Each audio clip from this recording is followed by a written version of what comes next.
Salutare oameni buni și bine v-am regăsit pe canalul nostru de YouTube. După ultima experiență pe care am avut-o cu Xiaomi, în urma căreia am rămas plăcut surprins, e bine, am spus că trebuie să pun mâna și pe Redmi Note 9 și Redmi Note 9 Pro. Dacă mai țineți minte, Redmi Note 8 a fost unul dintre telefoanele ieftine cu procesor MTK și cu o performanță destul de bună. Dacă vă mai aduceți aminte, ne-am jucat pe UBG pe un MTK și am avut o performanță destul de bună.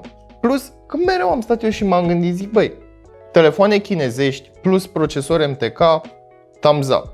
Samsung, LG, HTC sau orice altă firmă populară de telefoane mobile plus MTK, thumbs down. De ce? Pentru că nu am văzut până în momentul acesta niciun telefon de la un producător popular care să aibă un procesor MTK înăuntru și să fie optimizat cum trebuie. Dar, cumva, Xiaomi a reușit să facă asta destul de bine, să stoarcă cât mai multă performanță dintr-un MTK amărât.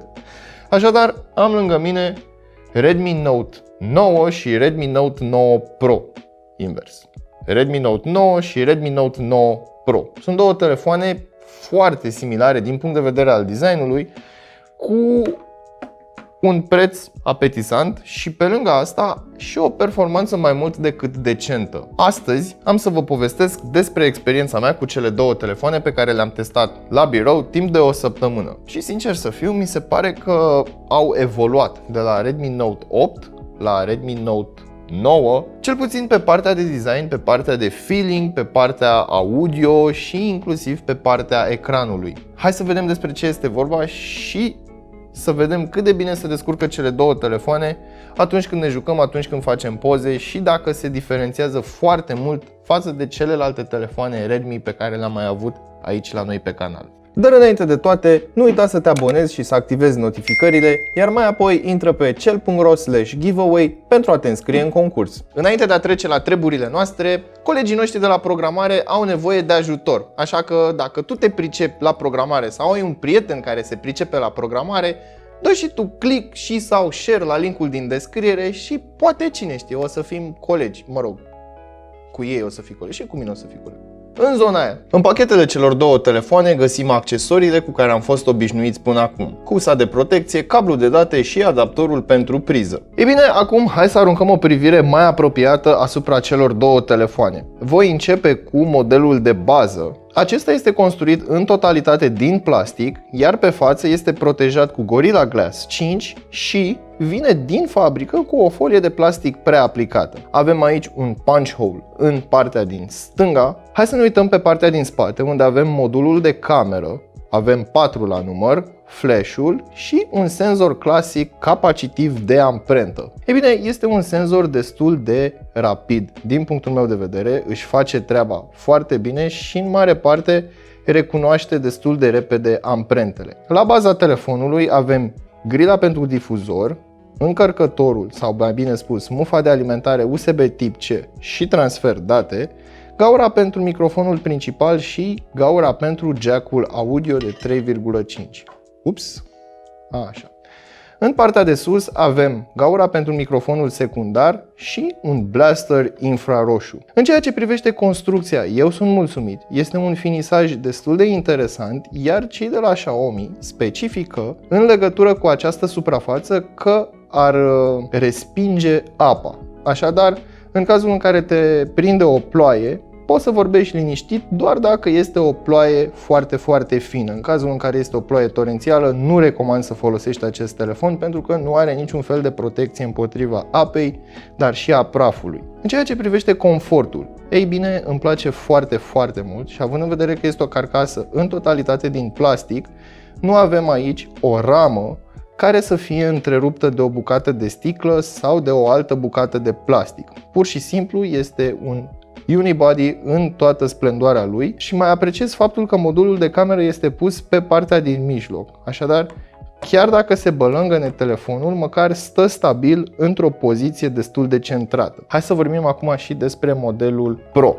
Ei bine, de data aceasta, modelul Pro are sticlă pe spate, tot Gorilla Glass 5, evident este un magnet de amprente și designul pare un pic mai contrastant în acest context. După cum puteți observa, nu mai avem senzorul de amprentă aici pe spate, îl avem pe laterala telefonului și îmi place foarte mult poziția lui pentru că este foarte naturală în momentul în care vrei să folosești telefonul și să-l deblochezi. De obicei îți ții degetul aici când vorbești la telefon sau când îl iei de pe o suprafață să-l ții în mână. Punch hole-ul pe display acum este pe partea centrală, iar în partea de sus, unde este grila difuzorului pentru apeluri, sub grilă este ascuns și un LED de notificări.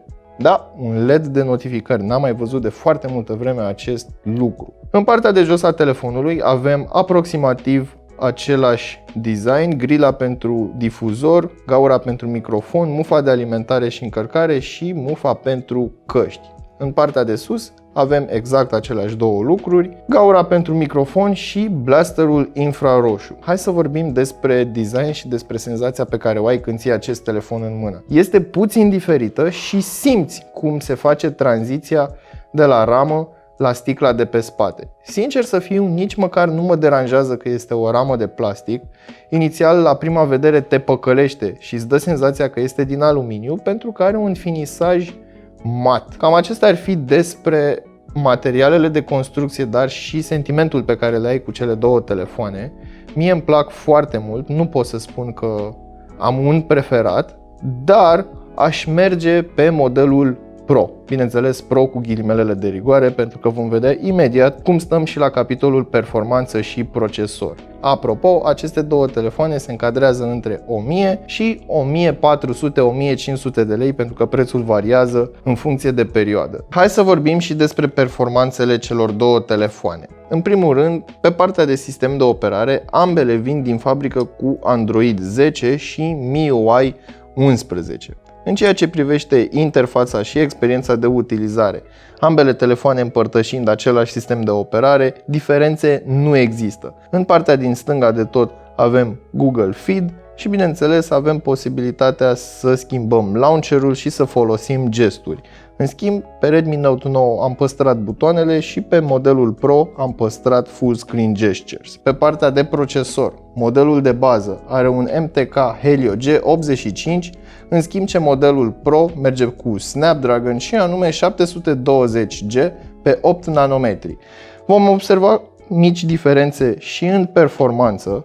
Am aici Geekbench 5, avem 357 de puncte versus 561 de puncte în single score și 1322 de puncte versus 1790 de puncte pe multicore. Ei bine, acestea sunt doar niște numere, pentru că în viața reală performanța este foarte bună pe ambele telefoane și nu ai lag, nu ai interfața blocată de diferite aplicații care rămân în background. De ce? Pentru că ai destul de mult RAM. Modelul de bază pe care l-am în fața mea și este aici în stânga este de 4 GB RAM cu 128 de GB spațiu de stocare intern și este varianta cu specificațiile la maximum. Mai există și varianta mai ieftină un pic de 3 GB cu 64 de GB spațiu de stocare intern. În schimb, ce modelul Pro pe care eu îl am aici în față este de 6 GB RAM cu 64 de GB spațiu de stocare intern și există și varianta ceva mai generoasă pe partea de stocare cu 128 de GB.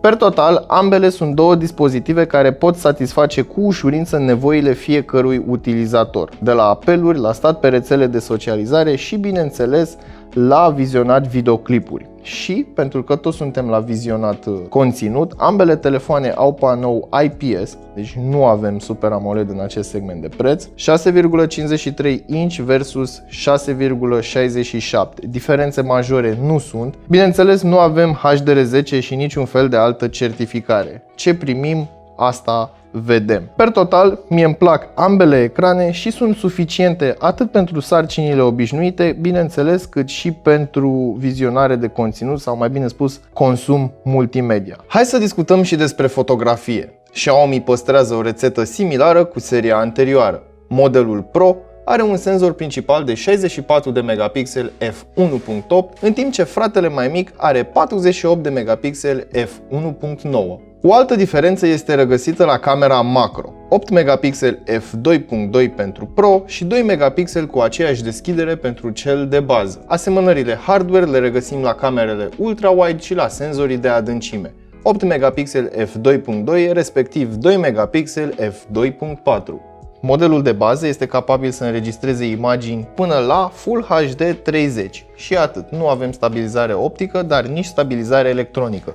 În schimb, modelul Pro poate ajunge până la 4K 30, Full HD 120 sau HD 920. De asemenea, acesta are și stabilizare electronică. Pe partea de selfie, modelul de bază vine cu 13 megapixel f2.3, în schimb ce modelul Pro vine cu 16 megapixel f2.5.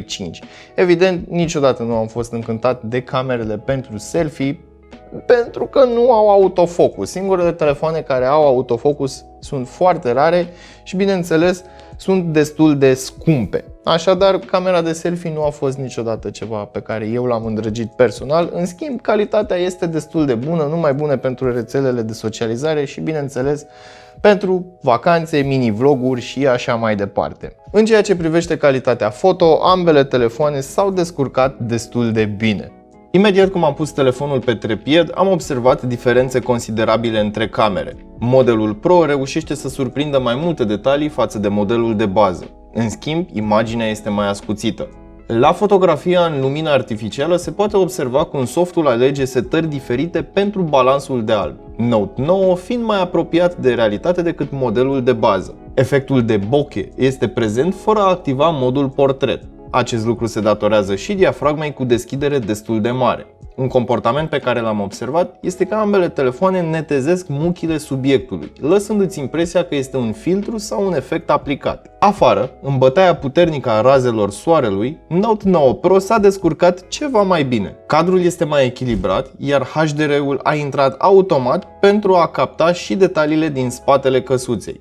Modelul de bază a supraexpus acea zonă, iar în locul blocului este pur și simplu o zonă albă. Pozele de stradă sunt foarte asemănătoare, mici diferențe între tonurile de culoare, mai ales atunci când este încadrat și cerul, iar HDR-ul trebuie să echilibreze expunerea. Camerele ultra-wide urmează setările automate ale camerei principale și, din fericire, nu există discrepanțe între tonurile de culoare, expunere sau saturație. În ultimele două poze se pot observa diferențele între tonurile de culoare. Modelul Pro tinde să suprasatureze și să aplice un ton mai cald asupra imaginii, în timp ce modelul de bază este la capătul opus. Cadrele sunt puțin mai reci, iar tonurile mai neutre. Per total, ambele camere sunt suficient de bune pentru acest segment de preț. Diferența considerabilă este la camera principală. Cei 64 de megapixeli ai modelului Pro reușesc să surprindă ceva mai multe detalii decât modelul de bază. Există cazuri izolate în care telefoanele se comportă diferit, chiar dacă sunt supuse unor condiții similare. În final, sunt mulțumit cu ceea ce oferă aceste două telefoane la capitolul fotografie. Nici la baterie nu stăm rău deloc. Ambele telefoane au o capacitate generoasă de 5020 de mAh cu suport Fast Charge. Modelul de bază atinge 18W, în timp ce modelul Pro ajunge până la 30W. Pe partea de conectivitate, ambele telefoane au Wi-Fi AC 5 GHz dual band, Bluetooth 5.0, NFC și radio. Contrar așteptărilor mele, acest telefon analiză a planului de măsuri pentru a asigura respectarea regulii. Deși îmi cere căști pentru semnal, pentru antenă, cumva prinde câteva posturi și așa, fără căști, ceea ce mi se pare destul de interesant.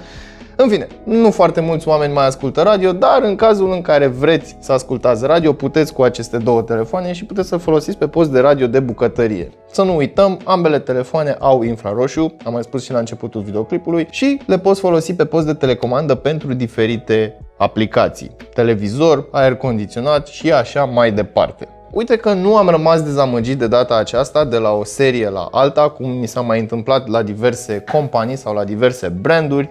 Cel puțin seria Redmi, seria ieftină de la Xiaomi, își menține poziția în piață. Telefoane ieftine cu o grămadă de funcții. Pe partea de fotografie nu pot să spun neapărat că este o bestie, sau cel puțin nu pot să spun că este în competiție cu ceea ce mai avem mid-range-uri pe piață, dar calitatea foto este foarte bună pentru acest segment de preț, plus că am ajuns și în perioada în care tehnologia în sine nu mai este foarte scumpă și specificațiile telefoanelor deja au fost duse la extrem, cum am văzut pe telefoanele gen ROG sau Black Shark, plus că aceste telefoane sunt un pic overkill. Dacă stai să te gândești față de ce facem noi în mod obișnuit pe aceste device-uri, avem foarte multă performanță pentru nimic. Dar aceste telefoane care sunt la un preț ceva mai scăzut și oferă o performanță destul de bună pentru sarcinile de zi, par din ce în ce mai atrăgătoare. Plus că nu trebuie să spargi banca ca să-ți achiziționezi un astfel de dispozitiv. Ceea ce mă bucură, pentru că dacă mai țineți minte acum ceva vreme, dacă voiai un telefon decent, trebuia să decartezi cel puțin 1300-1400 de lei în buzunar și nu primeai ce primești astăzi cu acești bani. Cam atât pentru astăzi, până data viitoare știți ce aveți de făcut, nu uitați să verificați descrierea pentru linkuri utile și prețuri actualizate și bineînțeles dați-vă cu părerea despre aceste două telefoane în secțiunea de comentarii de mai jos. Salut!